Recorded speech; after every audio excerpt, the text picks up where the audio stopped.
வணக்கம் மக்களே. நம்ம இந்த வீடியோவில் மொட்டை மாடியில் கோழி வளர்க்குறத பற்றி தான் பார்க்க போகிறோம்.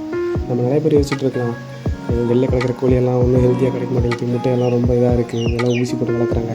நான் என் வீட்டுக்கு தேவையான கோழி அட்லீஸ்ட் என் வீட்டில் வளர்த்துக்கலாம். ஆனால் இருக்கிற பிரச்சனை என்னென்னா, நம்ம வீட்டை சுற்றிலும் வீடுகள், நம்ம சுற்றி இருக்கிற இடங்களில் வளர்க்க முடியாத ஒரு சுச்சுவேஷன் இருக்கலாம். அதுக்கான பெஸ்ட் சொல்யூஷன் தான் இந்த மொட்டை மாடியில் கோழி வளர்க்குற முறை. நானும் இதுதான் ரொம்ப வருஷமாக யோசிச்சுட்டு இருந்தேன். இப்போ நான் எடுத்த ஒரு சின்ன முயற்சி தான் அவங்களுக்குலாம் காட்டலான்னு இருக்கேன். இதில் நம்மளே கோழி வளர்த்து நமக்கு தேவையான விஷயங்களை நம்மளே எடுத்துக்கலாம்.